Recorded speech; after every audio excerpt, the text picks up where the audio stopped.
बच्चों, क्या हाल चाल है? सब बढ़िया? पढ़ाई अच्छी चल रही है? चलो आपकी पढ़ाई को और अच्छा बनाते हैं। So myself Riddhi, your maths teacher from 100+ academy, और आज मैं फिर से लेकर आई हूँ क्लास 10th के बच्चों के लिए बहुत इंपॉर्टेंट चैप्टर सर्कल।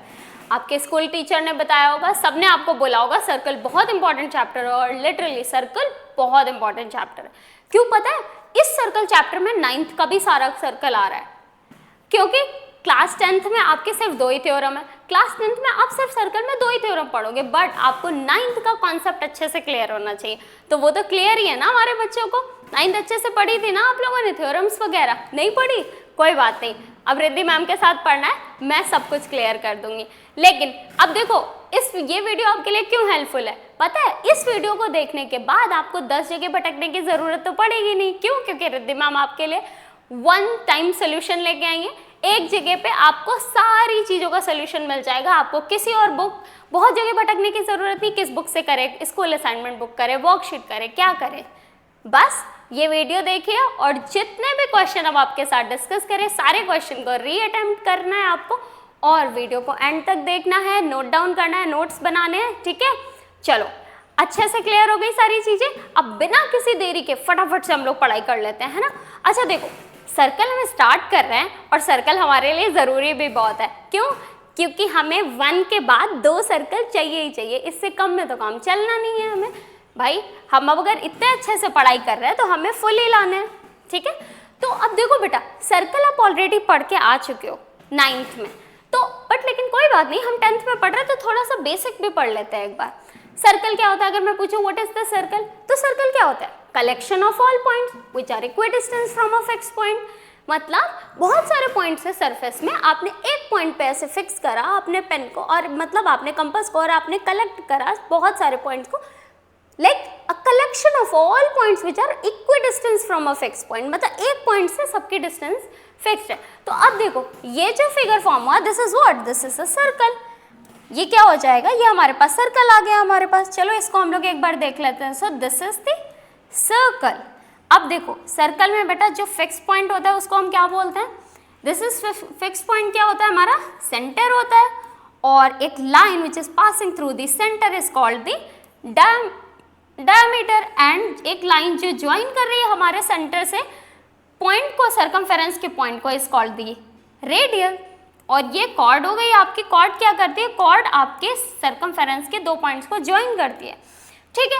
अब बेटा देखो, ये तो मैंने सर्कल के डेफिनेशन बता दिए। Collection of all points in a plane which are at a fixed distance from a fixed point. मतलब इस सरकमफेरेंस पे ये इनफिनिट जितने भी पॉइंट्स लाई कर रहे हैं, ये fixed distance is called the circle. चलो अब हम अगर आगे बात करते हैं, बेटा देखो, ये सारे टर्म आपको पता है। आपको लगेगा मैम ये सारी चीज़ें क्यों डिस्कस करिए? देखो, किसी भी चीज़ का फाउंडेशन अगर आपको स्ट्रॉन्ग करना है तो ये भी क्लियर होना चाहिए। आपको पता है, फिर भी एक बार रिवाइज कर लो। देखो, रेडियस आपको पता है। रेडियस क्या होती है?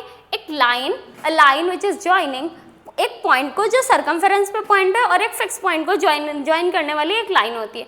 अब आपको पता है हमारी सरकमफेरेंस पे कितने पॉइंट है? इनफिनिट पॉइंट्स हैं। तो इनफिनिट पॉइंट्स को हमारी इनफिनिट लाइंस ज्वाइन करेंगी, और वो सारी इक्वल होंगी, बिकॉज हमारे जो पॉइंट्स हैं वो फिक्स डिस्टेंस पे हैं उस पॉइंट से, तो सारी डिस्टेंस इक्वल होने वाली है, ठीक है? तो रेडियस कोई भी हो सर्कल में, सारी सेम होती है। कॉर्ड क्या होता है भाई? कॉर्ड होता है बेटा एक लाइन जो सरकमफेरेंस के 2 पॉइंट्स को ज्वाइन करता है। जैसे अगर मैं यहाँ पर कुछ फिगर ड्रॉ करूँ, इसके थ्रू मैं आपके साथ अगर डिस्कस करूँ इस चीज़ को, तो हम कैसे डिस्कस करेंगे? देखो, अगर मैंने यहाँ पर एक सर्कल बना लिया, ध्यान से देखो, अगर मैंने यहाँ पर एक सर्कल बनाया बेटा, this is the centre of the circle, and अगर मैं यहाँ से एक पॉइंट ए ज्वाइन कर रही हूँ, तो ये क्या हो जाएगा? ये आपका रेडियस, आर हमने रेडियस बोल दिया। इसके बाद कॉर्ड क्या होगा? कॉर्ड हमारे पॉइंट्स होंगे P एंड Q। ये 2 पॉइंट्स हमने सरकमफेरेंस पे लिए, हमने इनको ज्वाइन करा, तो a line with joining 2 points, circumference के 2 पॉइंट्स को ज्वाइन कर रही, वो आपकी क्या हो गई? यहाँ पर कॉर्ड हो गई। डायमीटर क्या होता है बेटा? Diameter a line which is passing through the centre. और आपको पता है डायमीटर जो होता है, diameter is the longest chord of the circle. Longest chord, diameter खुद में क्या कर रही है? डायमीटर 2 पॉइंट्स को ही तो ज्वाइन कर रही है, बट वो सबसे लॉन्गेस्ट कॉर्ड। क्यों? क्योंकि वो सर्कल को भी डिवाइड करे। अब भाई एक कॉर्ड ने इतना अच्छी चीज करी है कि हमारे सर्कल को इक्वली डिवाइड करा, तो उसको कुछ स्पेशल नेम देंगे ना। डायमीटर ऑफ द सर्कल, ठीक है। अब बात करते हैं नेक्स्ट टॉपिक की। नेक्स्ट मतलब पॉइंट है यहाँ पर सीकेंट क्या होता है बेटा, सीकेंट क्या होता है? सीकेंट होता है a line which intersect a circle at two distinct point is called the secant of the circle। बात समझ आ रही? मतलब अगर ये सर्कल है तो यहाँ से एक लाइन पास हो रही है, यहाँ से एक लाइन पास हो रही है बेटा, जिसने हमारे सर्कल को दो पॉइंट पे इंटरसेक्ट करा, C and D पॉइंट पे। So a line which intersect a circle at two distinct point. अब बच्चे बोलते हैं मैम कॉर्ड और इसमें डिफरेंस क्या होता है? बेटा कॉर्ड आपके सर्कमफेरेंस के पॉइंट से ही स्टार्ट होती है और वहीं पे दूसरे वाले को ज्वाइन करके एंड हो जाती है, लाइन सेगमेंट। बट एक है, एक लाइन है जो पास हो रही है हमारे सर्कल को इंटरसेक्ट कर रही है दो पॉइंट पे, ठीक है। नेक्स्ट आ जाता है आपके पास arc of the circle. Arc of the circle की मतलब क्या होता है? आर्क ऑफ द सर्कल का मतलब क्या होता है भाई? अब आपके पास, आपने कंपास से कंस्ट्रक्शन तो पढ़ा है ना आपने, आपके पास मैं एक कंपास दे दूं, आपने फटाफट से यहाँ पे क्या किया, फिक्स करा पॉइंट और आपने एक आर्क मार्क की। देखो जब आप एक पूरा 360 डिग्री करते हो तो आपकी आर्क जो होता है हो जाती है वो कितनी 2πr बन जाती है, क्योंकि ये 2πr हो गई सरकमफेरेंस, मतलब ये कंप्लीट आर्क हो गई ना 2πr। बट अगर आप सोचो ना, आप क्या करो, आप बस यहाँ से लेके यहाँ तक आर्क मार्क करो, यहाँ से लेके आप यहाँ तक आर्क मार्क करो। So this is what, this is the part of the circle जो लिखा है, continuous piece of a circle between two points is called an arc. अब ये ए और बी क्या हो गए, हमारे पास ए एंड बी आर्क है, ठीक है, ए एंड बी आर्क है। अगर मैं इसको कंप्लीट कर दूं तो ये 2πr हो गया, but this is what, this is the part of this पूरा 2πr, A B is a part of, so this is arc of the circle, ठीक है। ये क्लियर है आपको पॉइंट? बहुत अच्छे। अब हम अगर नेक्स्ट पॉइंट डिस्कस करते हैं तो क्या है भाई, देख लेते हैं नेक्स्ट पॉइंट क्या है इंपॉर्टेंट। देखो नेक्स्ट पॉइंट इंपॉर्टेंट है सेगमेंट ऑफ अ सर्कल। भाई सेगमेंट ऑफ अ सर्कल तो आपको बताना पड़ेगा, याद है कुछ सेगमेंट था, हमने बहुत सारी थ्योरम्स पढ़ी थी 9th में, नहीं आप गंदे बच्चे हो, चलो अच्छे से फिर से एक बार पढ़ लो, अब नहीं भूलना है आप लोगों को। तो देखो सेगमेंट क्या होता है, सेगमेंट होता है बेटा, सेगमेंट होता है आपका एक लाइन से, सर्कल पे मत जाना, ठीक है, सर्कल इतना सर्कुलर नहीं है, पर I'll try, मैं इधर बना लेती हूँ, इससे बना लेती हूँ सर्कल, ये आपके पास सर्कल। अब इसमें लिखा क्या है, the part of a circular region between a cord and either of its arc is called the segment of a circle. Simple language में अगर आपको समझाऊं तो सेगमेंट क्या होता है कि जब एक कॉर्ड ज्वाइन करती है, मतलब लाइक जब हम कॉर्ड बनाते हैं ना, दो पॉइंट्स को ज्वाइन करते हैं, तो हमारा सर्कल देखा है आपने दो पार्ट्स में डिवाइड हो जाता है। अब देखो ध्यान से एक चीज़ बताओ मुझे, मैंने यहाँ पर एक सर्कल बनाया, अब जल्दी से आप मुझे बताओ, ये सर्कल है आपके पास।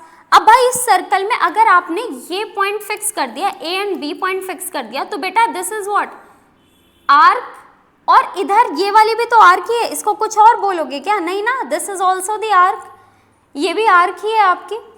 अब भाई ये कौन सी आर्क है, इसको आप इसको आप बोलोगे मेजर आर्क, इसको आप क्या बोलोगे, दिस इज मेजर आर्क, और ये क्या हो जाएगा आपका माइनर आर्क, ये क्या हो जाएगा आपका भाई माइनर आर्क।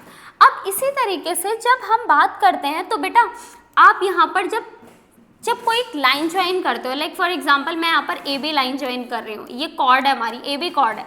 अब देखो ये कॉर्ड और ये आर्क के बीच का जो रीजन होता है ना, this is called the segment, this is called what, this is called the segment. अब ये एक सेगमेंट है, तो सेम तरीके से आप ऐसे भी तो देख रहे हो कि ये कॉर्ड और ये आर्क है, तो यहाँ पर दो सेगमेंट, दो पार्ट्स में डिवाइड हो गया ना हमारा सर्कल, एक ये पार्ट और एक ये ऊपर वाला पार्ट। तो होगा क्या, अब भाई इनको क्या बोलेंगे, इसको क्या बोलेंगे, एक ये पार्ट है और एक ये नीचे वाला पार्ट है। सो this is what, this is the minor segment. क्या होता है, ये होता है आपका माइनर सेगमेंट, और ये हो जाता है आपका व्हाट, मेजर सेगमेंट। अब एक चीज बताओ, ये हो गया आपका मेजर सेगमेंट। बेटा एक चीज क्लियर करनी पड़ेगी आपको कि माइनर और मेजर सेगमेंट इक्वल कब होते हैं, इक्वल तब होते हैं जब वो जो कॉर्ड है ना वो आपके डायमीटर हो, डायमीटर मतलब आपके सेंटर्स के जो अपोजिट पॉइंट हो उनको ज्वाइन कर रहे हो, तो उसको ज्वाइन करेंगे तो लाइन सेंटर से पास होगी। अब जो सेगमेंट ऊपर नीचे आएंगे वो क्या होंगे, इक्वल होंगे, तो उस कंडीशन में दोनों सेम होते हैं। अब हम बात करते हैं नेक्स्ट पॉइंट की, बेटा sector of the circle. Sector of a circle क्या होता है, सेक्टर ऑफ अ सर्कल क्या होता है, सेक्टर ऑफ अ सर्कल बहुत ही सिंपल है, the region which is bounded with the radii.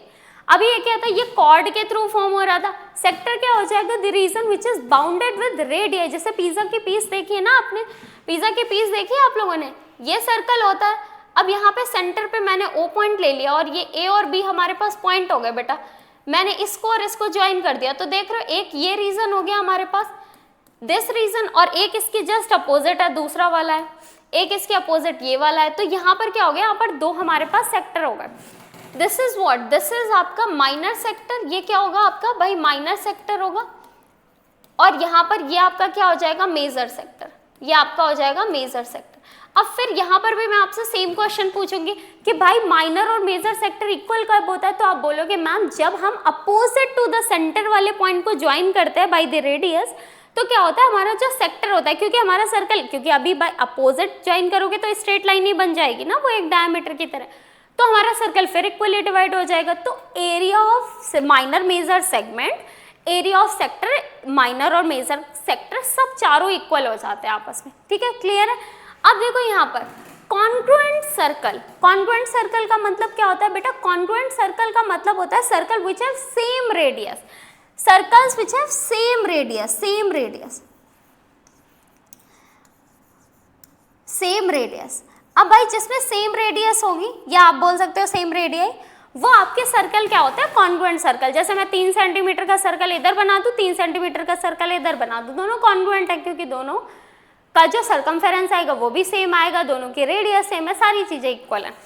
Concentric circle क्या होता है बेटा, कॉन्सेंट्रिक सर्कल होते हैं circle which have same centre but different radii, मतलब एक के बाद एक सर्कल का जो फिक्स पॉइंट है वो तो सेम है, बट हम डिफरेंट रेडियाई के बहुत सारे सर्कल फॉर्म कर रहे हैं, वो सारे आपस में क्या होते हैं concentric circle. Just take one example, like अगर मैं यहाँ पर एक कोई सर्कल बनाऊँ, मैं यहाँ पर छोटा सा एग्जांपल ले लेती हूँ बेटा, मैंने एक ये सर्कल बनाया, मान लिया मैंने इसके अंदर एक और सर्कल बनाया। अब ये सर्कल जो है ये इतना फिक्स नहीं है, मैं इसको वापस से बना देती हूँ। जैसे लाइक इसी के अंदर मैंने एक और सर्कल बनाया,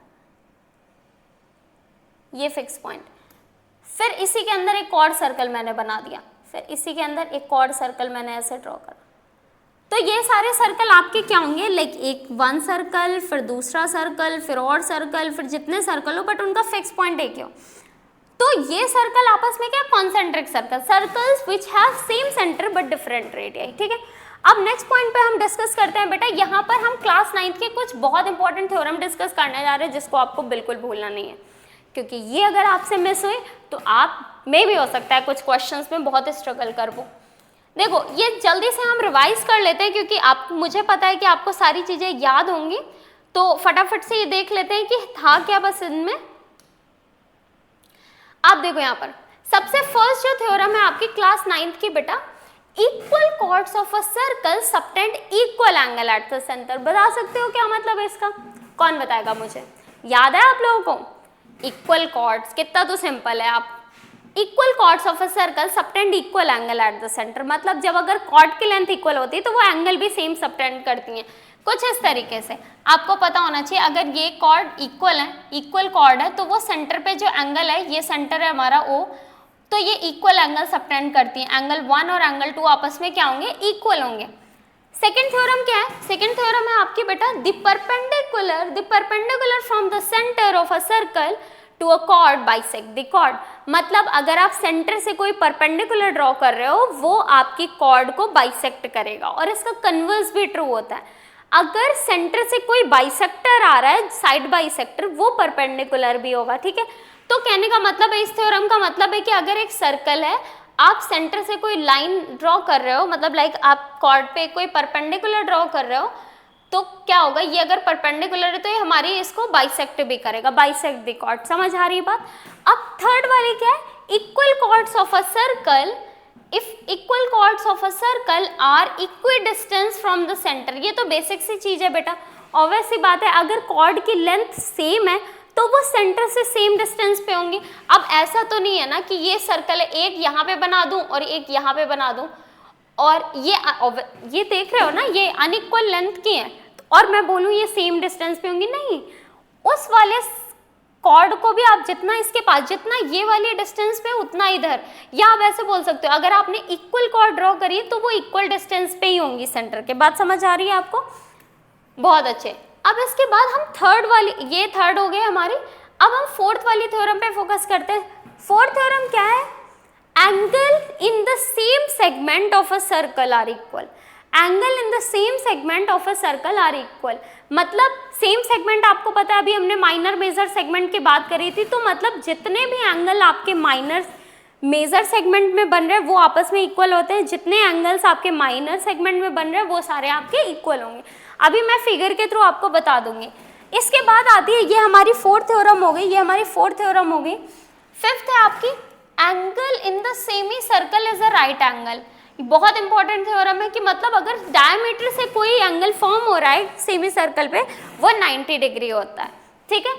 the angle subtended bye an arc, ये तो आपको भी पता होगी कितनी इंपॉर्टेंट थ्योरम थी ना, इस पे आपने लोगों ने बहुत सारे क्वेश्चन करे होंगे आई थिंक, है ना, करे थे आप लोगों ने, बहुत सारे क्वेश्चन थे और मोस्टली स्कूल में भी इसी थ्योरम पे आते थे, तो ये याद भी आ जाएगी आपको इसका स्टेटमेंट जब पढ़ोगे। क्या है? The angle subtended bye an arc at the centre, the angle subtended by an arc at the center is double the angle subtended by the same arc at the remaining part of circumference or circle. अब देखो, the angle subtended by an arc at the center is double the angle subtended by it at any point on the remaining part of the circumference या circle. ये होती है। एक और theorem होती है आपके, 6 हो गई। सेवंथ थ्योरम है आपके साइक्लिक क्वाड्रिलेटरल की। साइक्लिक क्वाड्रिलेटरल सबका फेवरेट।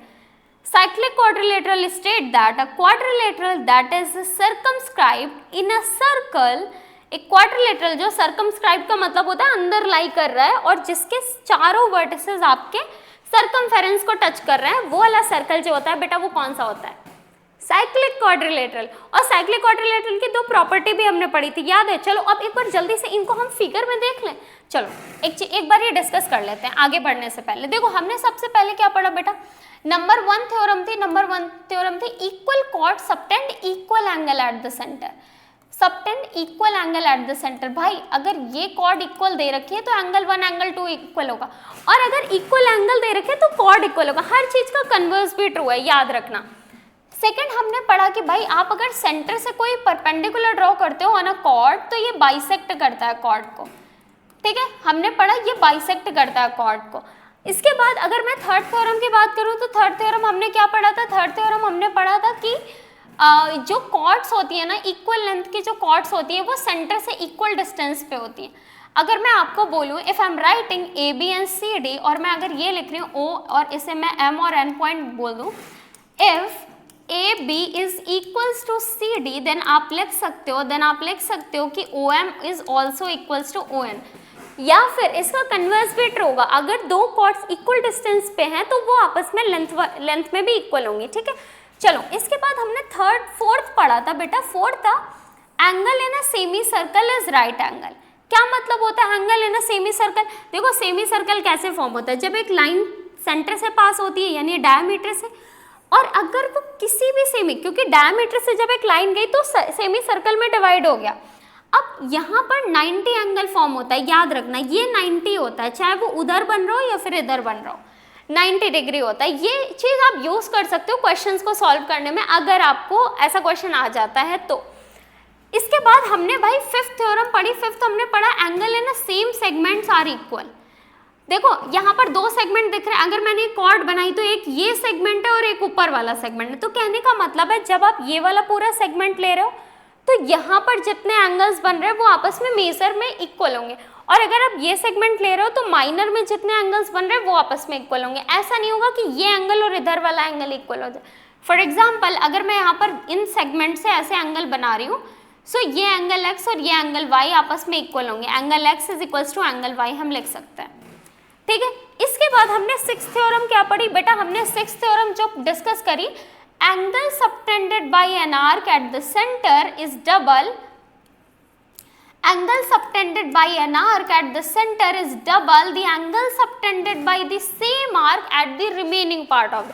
इसको बहुत अच्छे से समझ लो बेटा, ठीक है, इसको बहुत अच्छे से समझ लो। देखो कैसे, angle subtended bye same arc. अब आर्क मैंने अभी आपको डिस्कस करा था, भाई आप माइनर आर्क ले रहे हो, सबटेंड करना करना मतलब ये एंगल जो फॉर्म हो रहा है यहाँ पर, जो सेंटर पे यहाँ पर एंगल फॉर्म हो रहा है through this arc, this angle is formed by this arc, और इसका जो रिफ्लेक्स है that angle, this angle is subtended by this major वाली आर्क, दिस मेजर आर्क। आ रही है बात समझ में? बात समझ आ रही है? बहुत अच्छे। अब देखो इन्होंने क्या बोला, the angle subtended bye an arc at the centre, मतलब इन आर्क ने अगर सेंटर पे कोई एंगल बनाया है AOB, अगर मैं इसको 2x ले लेती हूँ, 2x ले लेती हूँ इसको, तो अगर सेम आर्क को आप देख रहे हो कि अगर सेम आर्क आगे, देखो बेटा जब मैं ये आर्क ले रही हूँ तो हमारे लिए रिमेनिंग पार्ट का क्या हुआ, रिमेनिंग आर्क क्या हुई, ये मेजर वाली, और अगर मैं मेजर ले रही हूँ तो उसके लिए रिमेनिंग आर्क क्या हुई, माइनर वाली। ठीक है, तो मतलब if you are taking minor arc, तो आपके जो रिमेनिंग पार्ट होता है ना, रिमेनिंग पार्ट, तो वो मेजर आर्क हो जाएगा, मेजर आर्क, ये आपका रिमेनिंग पार्ट है, रिमेनिंग आर्क बोल सकते हो।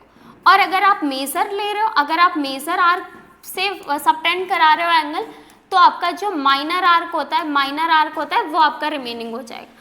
तो लाइक अगर आपने ये वाले आर्क को कंसीडर करा है, तो angle subtended by the same arc at the centre is double the angle subtended by the same arc at the remaining part of circle. मतलब remaining part of the circle, यानी जो बची हुई circumference है ना, वहां पर जो एंगल बनाओगे थ्रू दिस आर्क, ये और इस वाले एंगल में रिलेशन हाफ का होगा, like this will be half of the central angle. ठीक है, अगर ये 50 दिया है तो ये 25 हो जाएगा, ये 25 दिया है तो ये 50 हो जाएगा। क्लियर है बात आपको? बहुत अच्छे। अब यहाँ पर मैं अगर बात करूँ, नेक्स्ट हमने बात करा था साइड, मतलब यहाँ पर मैं लिख दूँ एंगल AO, अगर मैं इसको C पॉइंट लिख लूँ, angle AOB is 2 times of angle ACB। AOB जो है वो 2 टाइम्स ऑफ है एंगल ACB का। अब बेटा इसके बाद हमने जो 7th थ्योरम पढ़ी थी, 7th theorem is related to cyclic quadrilateral.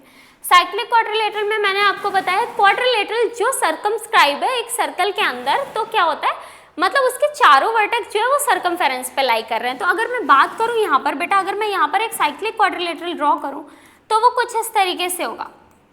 Cyclic quadrilateral अगर मैं बनाऊँ तो वो कुछ इस तरीके से होगा, एक क्वाड्रिलेटरल जिसके चारों वर्टेक्स क्या हो रहा है बेटा, ABCD। अगर मैं यहाँ पर साइक्लिक क्वाड्रिलेटरल ले लूँ, तो आप देख रहे हो A, B, C and D, all four vertex are lying on the circumference of the circle, and when all 4 points are lying on the circumference of the circle, then we will say this is what, this is cyclic quadrilateral। ठीक है, बात समझ आ रही है? अब बेटा देखो cyclic quadrilateral में तुम्हें दो ना प्रॉपर्टीज बताई गई होंगी। कौन सी प्रॉपर्टीज की? अपोजिट एंगल का सम कितना होता है, एंगल जो अपोजिट होते हैं उनका सम 180 होता है, 180 होता है ना। तो यहाँ पर हम क्या लिख सकते हैं, एंगल A और एंगल B का जो सम है वो 180 है, और इसी तरीके से एंगल C और एंगल D का सम 180 हम यहाँ पर लिख सकते हैं।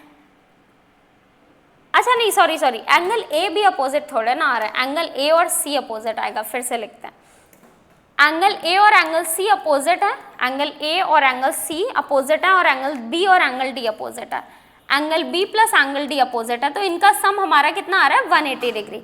अच्छा, जैसे बेटा आपने ट्रायंगल में एक्सटीरियर एंगल प्रॉपर्टी पढ़ी थी ना, exterior angle of a triangle क्या होता है, exterior angle of a triangle is equal to the sum of opposite side of a, like sum of the interior opposite side of a triangle. ठीक है, अब cyclic quadrilateral में क्या होता है, साइक्लिक क्वाड्रिलेटरल में बेटा जो लाइक एक्सटीरियर एंगल होता है, आप कोई भी साइड एक्सटेंड कर दो, मीन्स यहाँ पर जो एक्सटीरियर एंगल होगा ना, ये exterior angle this is equal to interior opposite angle, इसके बराबर होता है। पता है क्यों होता है? देखो ध्यान से सुनो, इसका और इसका सम कितना होगा, 180 degree. Like angle A plus angle, ये इंटीरियर एंगल जो होगा, ये इसका ऐड कितना होगा, 180 डिग्री, और इन दोनों का सम लीनियर पेयर से कितना होगा, 180। तो जब तुम इक्वेट मतलब दोनों इक्वेशंस को इक्वेट करोगे ना, तो ये वाला एंगल कैंसिल आउट हो जाएगा। अब ये कैंसिल हुआ तो ये एंगल किसके इक्वल आ गया, दिस। ठीक है, तो अब करना क्या, हमें यहाँ पर लिखना है, सेकेंड हम क्या लिख सकते हैं, exterior angle of a cyclic quadrilateral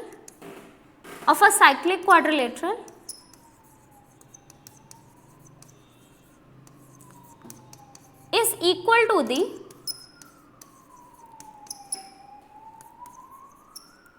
interior opposite angle.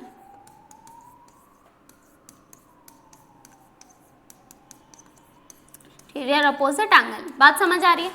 कोई डाउट नहीं बचना चाहिए, हमें बिल्कुल अच्छे से कंप्लीट करना है चैप्टर, ठीक है? 100%। 10th 100, 10 का स्क्वायर कितना है? 100। डबल मेहनत करेंगे हम, लेकिन 100% स्कोर करेंगे और हर एक चैप्टर में हम 100% स्कोर करेंगे, ठीक है? इसी एनर्जी के साथ पूरा चैप्टर कंप्लीट करना है, ठीक है? चलो अब हम नेक्स्ट डिस्कस करते हैं। यहाँ पर क्या बच रहा है भाई? ओ, हम आ गए 10th में।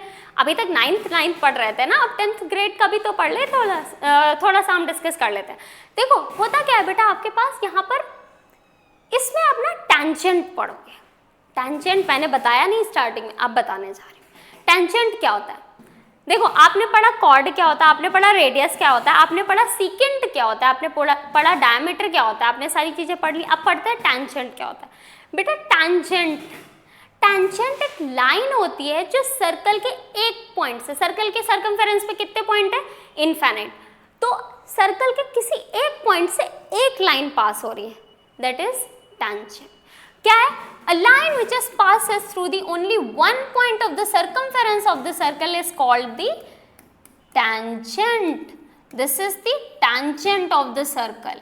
भाई ऐसे आपके पास इनफाइनाइट पॉइंट्स हैं यहाँ पर, so you can draw infinite tangents. आप इनफाइनाइट टेंजेंट्स ड्रॉ कर सकते हो। पता है हमने इस पॉइंट से बस एक चीज़ याद रखना, लाइन बस एक पॉइंट को ही टच करके पास होती है। लाइन बस एक पॉइंट को, वो अब तो मैं स्केल से बनाओगे तो और अच्छे से बनेगी। समझ आ रही है बात? आप अच्छे से बनाओगे तो ऐसे बहुत सारी लाइंस मिलेंगी जो बस एक पॉइंट से ऐसे पास हो रही। तो ये सारी आपके टेंजेंट्स हैं, इनफाइनाइट टेंजेंट्स आप ड्रॉ कर सकते हो।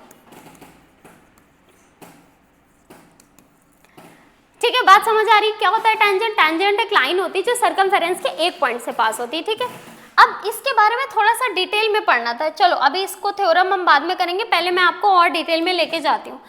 बेटा देखो अब मैं आपके पास ना कुछ सर्कल बना देती हूँ। यहाँ पर सर्कल आ जाओ जल्दी से। ये एक सर्कल हमारे पास, एक और सर्कल हमारे पास, एक और सर्कल हमारे पास। हाँ, हम इनमें नंबर ऑफ टेंजेंट्स की बात करते हैं। अब देखो बेटा ये बहुत इंपॉर्टेंट चीज़ है, इसलिए मैं आपसे डिस्कस कर रही हूँ। नंबर ऑफ टेंजेंट की अगर मैं बात करूँ, नंबर ऑफ टेंजेंट की बात करूँ तो देखते हैं कितने नंबर ऑफ टेंजेंट हमें मिलने वाले हैं। अगर मैं आपको कोई भी इनसाइड एक पॉइंट P बता दूँ, यहाँ पर हम बात कर रहे हैं नंबर ऑफ टेंजेंट्स की, नंबर ऑफ टेंजेंट्स की अगर मैं बात कर रही हूँ तो बेटा अब आप बताओ, अगर एक पॉइंट अंदर की तरफ लाई कर रहा है तो क्या यहाँ से टेंजेंट ड्रॉ कर सकते हो? नहीं ड्रॉ कर सकते, क्योंकि कोई भी लाइन अगर अंदर आएगी इस पॉइंट पे टच करेगी तो वो बाहर भी जाएगी। देखो एक पॉइंट पे तो यही, तो इसने दो पॉइंट पे हमारे सर्कमफेरेंस, हमारे सर्कल को क्या करा? इंटरसेक्ट। एंड ये क्या था? सीकेंट। और सर्कल और जो टेंजेंट होती है वो एक पॉइंट से ही पास होती है और किसी पॉइंट को टच नहीं करती। अब देख रहे हो यहाँ पर एक पॉइंट तो ये, एक पॉइंट ये, एक पॉइंट ये, हो ही नहीं रही। सो यहाँ पर क्या है? Zero number of tangent. यहाँ पे क्या है?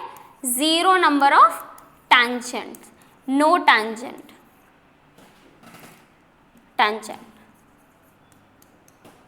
अब इसके बाद बात करते हैं, अगर मैं सर्कमफेरेंस पे बना दूं, देखो मैंने आपको बोला सर्कमफेरेंस पे इनफाइनाइट टेंजेंट ड्रॉ कर सकते हो, पर अगर एक पॉइंट बना रही हो तो यहां से कितने टेंजेंट ड्रॉ करोगे? इस P से ओनली वन टेंजेंट। भाई P से तो वन टेंजेंट ही होगा ना, वन टेंजेंट।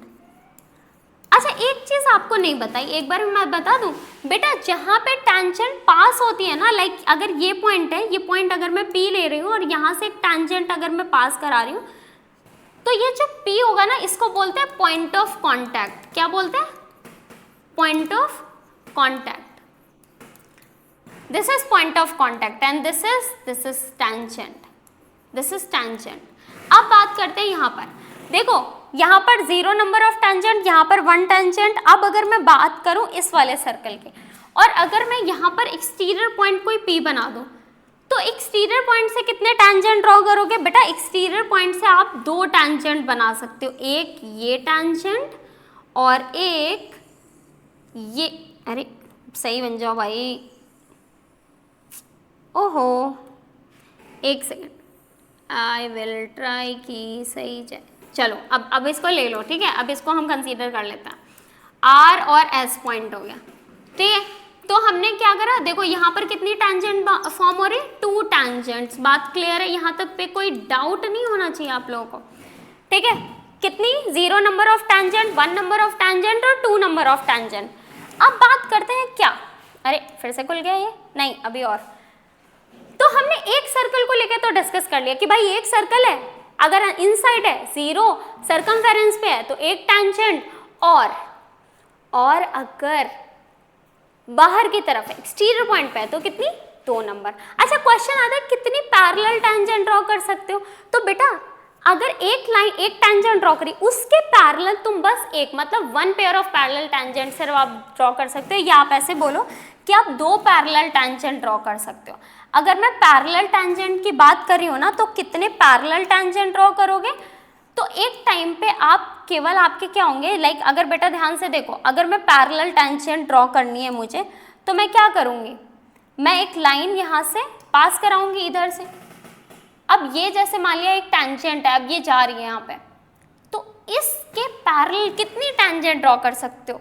अब यहाँ से पैरेलल लाइन ड्रॉ करोगे तो ये टैंजेंट थोड़ा ना हो गई, इसके लिए आप यहाँ से एक टैंजेंट ड्रॉ करोगे, यहाँ से आप एक टैंजेंट ड्रॉ करोगे अपोजिट टू दी सेंटर, इसके पॉइंट ऑफ कॉन्टैक्ट के जस्ट अपोजिट।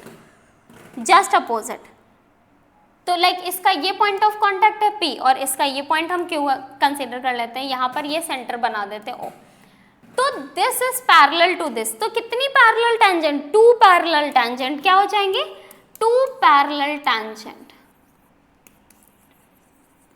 2 पैरेलल टैंजेंट्स आप ड्रॉ कर सकते हो। समझ आ रही बात, बहुत इंपॉर्टेंट पॉइंट है बेटा, ऐसे क्वेश्चंस आपके एग्जाम में आ सकते हैं, ऐसे की पॉइंट्स बहुत ज़्यादा इंपॉर्टेंट होते हैं आपके लिए, ठीक है। तो ये आपको याद रखना है, क्योंकि क्वेश्चंस तो सभी कर लेंगे, बट आपको किसी चैप्टर, किसी जो भी चैप्टर पढ़ रहे हो उसके अंदर आपको कितना डिटेल नॉलेज है, आपसे कोई भी कैसा भी क्वेश्चन पूछते हैं, आपके पास हाउ, व्हाट, व्हाई, इन तीनों का आंसर होना चाहिए, तब आप समझ लेना कि आपने चैप्टर को अच्छे से पढ़ा है। अब आप 100% स्कोर करने वाले बच्चे हो।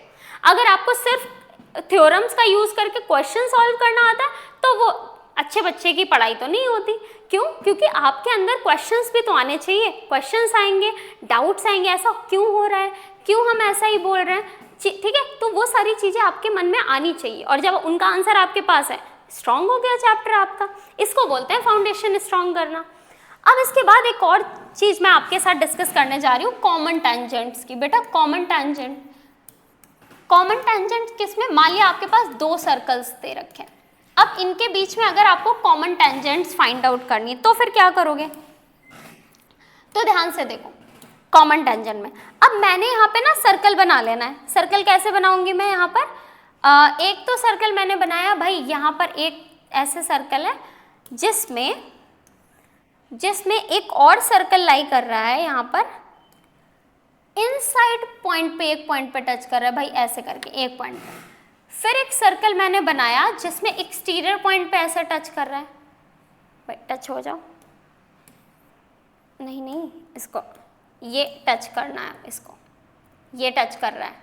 फिर इसके बाद मैंने एक और सर्कल बनाया जिसमें मैंने बताया कि ये ना,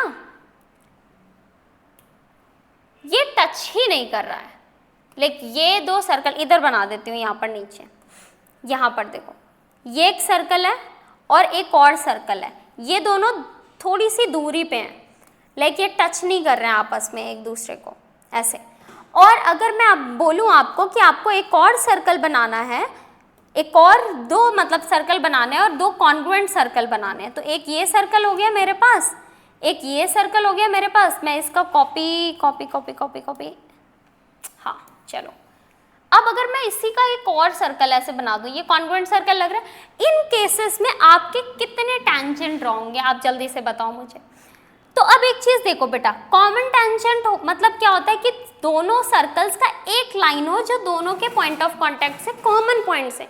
इंडिविजुअली हर एक के बहुत सारे पॉइंट ऑफ कॉन्टैक्ट होते हैं, मतलब इंडिविजुअली दोनों सर्कल के बहुत सारे पॉइंट्स हैं जो इनके सर्कमफेरेंस पे लाई कर रहे हैं, बट इनका कॉमन पॉइंट कौन सा हुआ, ध्यान से देखो। इस वाले कंडीशन में ये कॉमन पॉइंट है, इस वाले कंडीशन में ये कॉमन पॉइंट है, यहाँ पर ये कॉमन पॉइंट है, इनमें क्या है मैम? चलो फिर भी हम बताते हैं आपको। बेटा यहाँ पर अगर आपको एक टैंजेंट ड्रॉ करनी है तो वो ड्रॉ कैसे होगी? Line which is passes through this, ध्यान से देखना, एक लाइन जो इधर से पास हो रही है इनके पॉइंट ऑफ कांटेक्ट से, इधर से, तो यहाँ पर कितनी टैंजेंट, अगर इंटरनली टच कर रहा है सर्कमफेरेंस को तो कितने पॉइंट्स, कितने टैंजेंट ड्रॉ कर सकते हो? 1 टैंजेंट। तो यहाँ पे मैं क्या लिख लूँ? 1 टैंजेंट, 1 कॉमन टैंजेंट, ठीक है, फुल इसका है 1 कॉमन टैंजेंट, बट अभी मैं ऐसे लिख रही हूँ। अब भाई इस कंडीशन में तो यहाँ से एक हिंट तो मिल गया कि मैम एक तो सीधी लाइन आएगी, ठीक है, बस क्या, बस यही होगी और कुछ नहीं हो सकता। अब हम बोलते हैं उसका नाम होता है बेटा डायरेक्ट टैंजेंट। डायरेक्ट टैंजेंट का मतलब एक लाइन ही गई है, लाइन एक ही है, यहाँ पर देखो एक लाइन है एक पॉइंट से, बट वहां पर दोनों सर्कल का अलग अलग पॉइंट ऑफ कांटेक्ट होगा लेकिन लाइन एक ही हो रही होगी। अब कैसे, ये कैसे हुआ मैम? देखो हम यहाँ पर अगर ड्रॉ करते हैं, यहाँ पर हम अगर ड्रॉ कर रहे हैं तो ध्यान से देखो, हमने यहाँ से एक लाइन ऐसी कुछ बनाई है, एक लाइन में मुझे आई थिंक इसकी हेल्प लेनी पड़ेगी बट मैं ट्राई कर रही हूँ। एक लाइन जो, एक सेकेंड, चलो उसको मैं एडजस्ट कर लेती हूँ।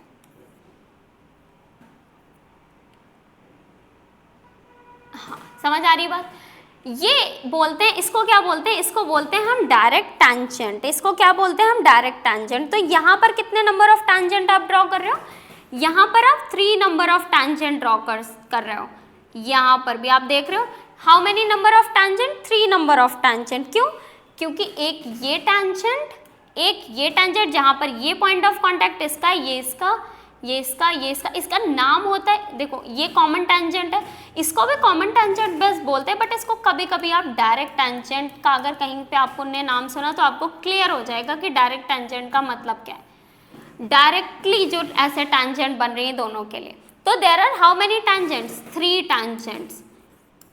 3 टैंजेंट्स। अगर एक्सटर्नली टच कर रहे हैं 2 सर्कल तो कितने टैंजेंट? 3 टैंजेंट। अब अगर टच ही नहीं कर रहे तो कितने टैंजेंट बनेंगे? जल्दी से पढ़ लेते हैं बेटा। देखो यहाँ पर अगर मैं बात करूँ तो यहाँ पर देखिए एक तो टैंजेंट आएगा डायरेक्ट, आपने देख लिया, अभी अभी हमने जस्ट डिस्कस करा हुआ है, अभी हमने डिस्कस करा है ना जस्ट इसके बारे में। तो ये मिस्टर लाइन जो है ना ऐसे, और एक मैं इधर से ड्रॉ कर दूं एक और लाइन, ठीक है। हाँ अब भाई क्या 2 ही है? नहीं, देखो 2 तो डायरेक्ट ही हो गई। 2 आपकी कौन सी हो गई बेटा? डायरेक्ट हो गई। इनको आप क्या बोलोगे? 2 डायरेक्ट टैंजेंट। 2 direct tangents. ये मैं आपके कॉन्सेप्ट भी बहुत क्लियर करा रही हूँ। अच्छा क्या इसके अलावा और कुछ नहीं है बेटा? Indirect tangent. इनडायरेक्ट टैंजेंट ऐसे होती हैं, क्रॉस फॉर्म कर रही हैं। इनको हम सही से अभी मैं वो कर दूंगी। देखो अगर मैं इसको एडजस्ट करूं तो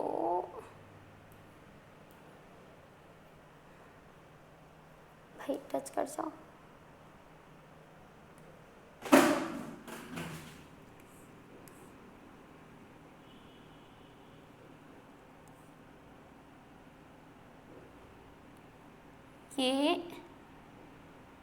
ये टच हो गई, ठीक है। अभी मैं इसी की दूसरी वाली एक और लाइन ड्रॉ कर लेती हूँ।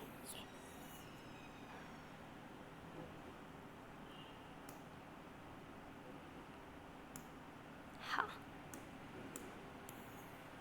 ये कुछ इस तरीके से एक और लाइन आएगी जो ऐसे। तो देखो यहाँ पर कितनी टैंजेंट ड्रॉ हो रही है बेटा? Total 4 tangent. Total 4 tangent draw हो रही हैं।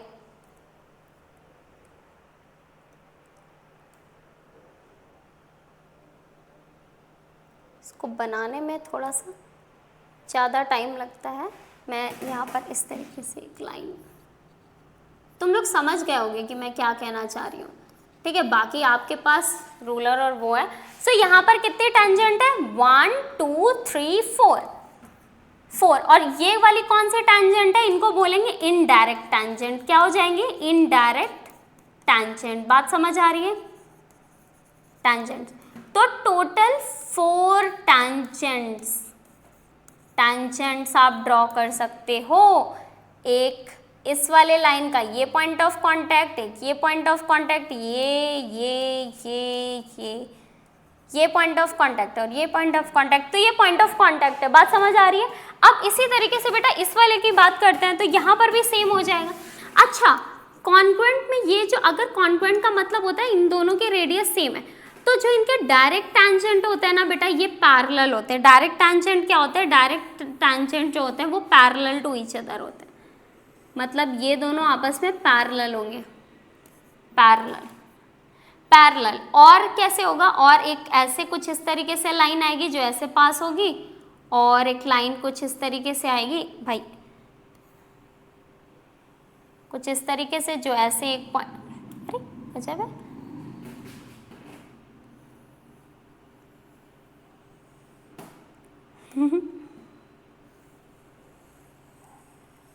ये गई। अब ठीक है, समझदार हो तुम लोग, है ना? हो ना समझदार? बहुत अच्छे।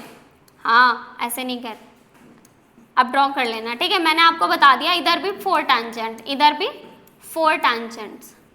बस यहाँ पर जो डायरेक्ट टैंजेंट होंगी वो एक दूसरे के क्या होती है? पैरेलल होती है। इस पे एक क्वेश्चन आप करोगे, इस पे करोगे या फिर इस पे, मतलब आप क्वेश्चन एक सॉल्व करोगे अभी, जब आगे हम क्वेश्चंस डिस्कस करेंगे।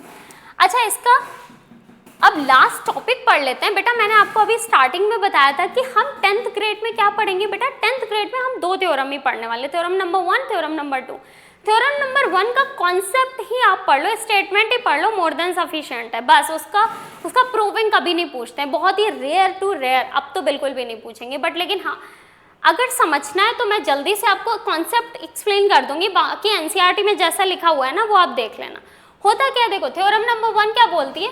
अ tangent to a circle is perpendicular to the radius through the point of contact. मतलब वो बोलते हैं कि अगर भाई एक टैंजेंट बनाइए और आप सेंटर से उस पॉइंट ऑफ कांटेक्ट पे जो लाइन लेके आते हो, जो कि रेडियस होती है, वो परपेंडिकुलर होती है।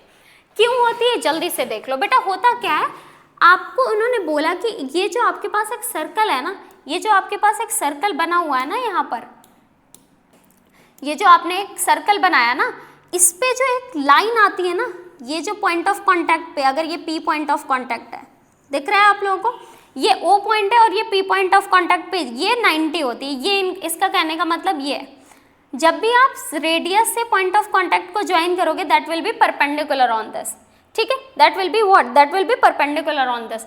अब ये होता क्यों है? देखो ना, एक बात बताओ, ये एक फिक्स्ड पॉइंट मैंने आपको बता दिया, फिक्स्ड पॉइंट बता दिया बेटा। एक बात बताओ, यहाँ पर ये P पॉइंट है, ये सर्कमफेरेंस ऐसे जाए, ये सर्कल की सर्कमफेरेंस है। अच्छा, इस P के अलावा इस पॉइंट का और कोई कॉमन पॉइंट तो नहीं होगा, क्योंकि और कोई भी पॉइंट होगा वो सर्कमफेरेंस का होगा और लाइन का अलग पॉइंट होगा। बात क्लियर है? सर्कमफेरेंस का अलग पॉइंट होगा, लाइन का अलग पॉइंट होगा।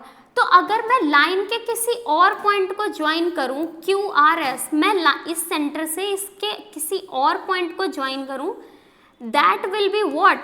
That will be more than radius, more than radius। Basically हमारा पूरा इंटेंशन क्या होता है?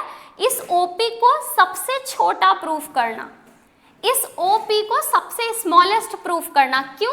क्योंकि हमें पता है फ्रॉम अ फिक्स पॉइंट, अगर आप सबसे स्मॉलेस्ट जो लेंथ होती है ना, दैट इज परपेंडिकुलर, जो सबसे छोटी होती है ना, इस फिक्स पॉइंट से एक लाइन जो सबसे स्मॉलेस्ट साइड होती है, वही आपकी परपेंडिकुलर होती है। बात समझ आ रही है? तो यहाँ पे अगर आप कोई भी इस लाइन का कोई भी पॉइंट ज्वाइन करेंगे, that will be greater then this OP। अगर इसको O पॉइंट ले लो, तो ये जो सबसे शॉर्टेस्ट लेंथ होती है ये परपेंडिकुलर होती है, तो OP क्या हो जाएगी? OP सबसे शॉर्टेस्ट हो जाएगी, क्योंकि OP is less than OQ होगा, OP is less than OR भी होगा। क्यों OR होगा बेटा? यहाँ पे देखो ना, यहाँ पे देखो, ये क्या हुआ? हाँ, यहाँ पे देखो ना, आप O से लेके यहाँ तक, O से लेके यहाँ तक की तो रेडियस हुई, इसके आगे ये जो थोड़ा सा आपको एक्स्ट्रा पार्ट दिख रहा है, एक्स्ट्रा पार्ट, ये तो OP से ज़्यादा हो गया ना। तो हर एक पॉइंट जो आप ज्वाइन करोगे इस लाइन का, इस टैंजेंट वाली लाइन का, that will be greater than, that will be like more than this OP वाली साइड के, ठीक है? तो हमने क्या प्रूफ कर दिया? Hence we can say that OP is shortest length, shortest side which is drawn through the center, so we can say that this is perpendicular and hence proved।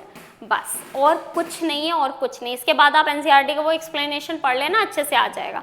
तो कहने का मतलब हमें जो प्रूफ करना था, हमारे लिए क्या इंफॉर्मेशन है इंपॉर्टेंट, वो बस इतना ही है। आप इतना जान लो कि एक सर्कल है, पॉइंट टेंजेंट है, पॉइंट ऑफ कांटेक्ट पे अगर एक लाइन आ रही तो वो परपेंडिकुलर होगी, नथिंग एल्स। ठीक है, अब इसके बाद बात कर लेते हैं हम नेक्स्ट। भाई थ्योरम नंबर 2 क्या है? थ्योरम नंबर 2, हाँ मैं बोलूंगी, ये बहुत इंपॉर्टेंट है, तो आप इसको अच्छे से समझ लो। Length of two tangent drawn from an external point are equal in length.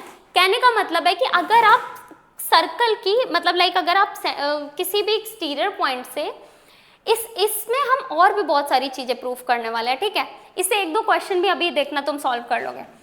देखो होता क्या है, अभी हमने डिस्कस करा ना कि एक्सटीरियर पॉइंट से आप कितने टैंजेंट ड्रॉ कर सकते हो, एक ये टैंजेंट और एक और टैंजेंट मैं बना देती हूँ, यस। तो ये जो ए और बी है ना, लाइक हमें ये स्टेटमेंट कहना चाह रहे हैं कि जो PA है और PB है वो आपस में इक्वल होता है। Tangent drawn through the external point are equal. ये PA, और याद रखना लाइन पॉइंट ऑफ कांटेक्ट तक की लेंथ लेते हैं, यहाँ तक की इक्वल होगा, इसके आगे हमें पता नहीं है कौन कितना क्या लेंथ है उसकी। ठीक है, तो अब यहाँ तक, अब प्रूफ कैसे करेंगे भाई? देखो कितना सिंपल है इसका प्रूफ, मैं इसमें जल्दी से बता देती हूँ। आपने क्या करना है, रेडियस ज्वाइन करोगे। अभी हमने थ्योरम नंबर 1 में पढ़ा था कि जब आप सेंटर से पॉइंट ऑफ कांटेक्ट को ज्वाइन करते हो तो कितना होता है, 90 डिग्री। अब भाई एक लाइन ड्रॉ कर दो, तो देखो अगर मैं ट्रायंगल ले लूँ, ट्रायंगल OAP, एक ट्रायंगल ले लूँ OAP एंड दूसरा ट्रायंगल ले लूँ ट्रायंगल OBP, तो इन दोनों में कॉन्ग्रुएंसी नहीं प्रूफ कर सकते। OA और OB जो है वो आपके क्या है, रेडियाई है, और रेडियाई इक्वल ही है।